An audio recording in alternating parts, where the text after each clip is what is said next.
ሁሌም ቢሆን በተግባራችሁ እንጂ በክርክር ለማሸነፍ አትሞክሩ።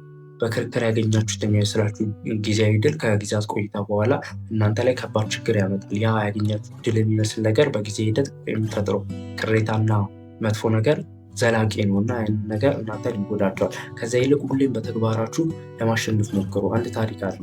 እንደ አውሮፓውያን አቆጣጠር በ1502 በፍሎረንስ ጣሊያን በሳንታ ማሪያ ዴል ፌራ ቤተክርስቲያን ውስጥ አንድ እብነበረድ ስራ ነበር እና ያ እብነበረድ ስራ አንድ አቅም በሌለው አናጺ ስለተሰራ እግር የሚሆንበት ቦታ ላይ ቀዳዳ ነው ያ ሰውዬ ሰርቶ ሄደው እና ተመልክቶት ያ ነገር አይሆንም የሚል ውሳኔ ውስጥ ገቡ አብዛኛው ሰው እና አስቀምጠውት ነበር ለረዥም ጊዜ። ግን አንድ ከንቲባ ያንን ነገር ለማሰራት ያስባል። በነ ዳቪንቺ ገንዘብ አውጥቶ በትላልቅ አርቲስቶች ለማሰራት ቢያስብም ህዝቡ ግን ፈቃደኛ አልነበረም በሰዓቱ ማለት ነው። እና ፍሎረንስ ውስጥ የሚኖር አንድ አርቲስት ነበር ሚቼንጌሎ የተባለ እና ይህ አርቲስት ምን ያደርጋል ለከንቲባው ደብዳቤ ጽፎ ይልክለታል ይህንን እብነበረድ በራሱ ለመስራት ማለት ነው። ከንቲባው መጀመሪያ ፈቃደኛ አልነበረም፣ ግን እንደምንም ባሳምኗቸው ያንን ስራ ለማሰራት ያስቡና ስራው ይጀመራል ማለት ነው።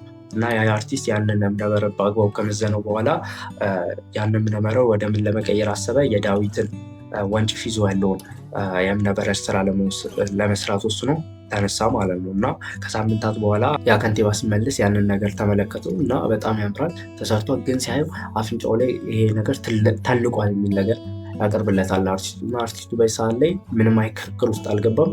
አንድ የተረዳው ነገር ከንቲባው ቆሞ የተመለከተበት ቦታ ትክክለኛውን ቪው ወይም ኢሜጅ እንዲያገኝ የሚሆን ቦታ አልነበረም። ለዛ ቦታ ቀየረለትና ተከተለኝ ብሎ ወደ ላይኛው ጣራ ይወስዱና እዛ ጋር ሆኖ የሚሰራና የሚያስተካክል አፍንጫውን የቀመሰው መስሎ ያሳየዋል ማለት ነው። በዛ ሰዓት ያ ሰው ያየውና አዎ ይሄ ይበልጥ ህያው አደረግከው አሳማርከው የሚል ምላሽን ይሰጣቸዋል። እና ከዚህ ታሪክ ውስጥ ምንድነው አንድ የምነግራችሁ ነገር የአርቲስት ያንን ነገር ሊሰራ የቻለው በመጀመሪያ ከንቲባ አይሆንም ቢል እሱን በማሳመን ነው። ሁለተኛ ላይ ደግሞ አፍንጫው ተልቋል ቢል አሁን ሄዶ ለማስተካከል ቢሞክር ያንን እንትን ያበላሸዋል ያንን የእብነበረድ ስራ። ግን ምንድነው ያደረገው እሱ በአንጻሩ ሄዶ ትክክለኛ ቦታ ላይ እንዲሆን አደረገውና የሚያስተካክል መስሎ ታየው ማለት ሰውየው ያስተካክለን ብሎ ነው ያሰበው። ግን ያ ሰውዬ ምንም ያስተካክለው የነበሩትን አቧራዎች ብቻ አራግፎ ነው ያንን ቪው እንዲሰጥ ያደረገው እና ያስቻለው ማለት ነው። ስለዚህ ሁሌም ቢሆን በተግባራችሁ እንጂ ወደ ክርክር አትግቡ። ይሄ አርቲስት አሁን ተከራክሮ ቢሆን ኖሮ ከዛ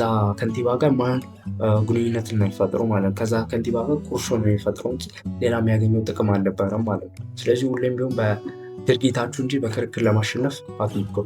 የዛሬው ቪዲዮ ይመስል ነበር። ከወደዳችሁ ላይክ እና ሰብስክራይብ አድርጉ።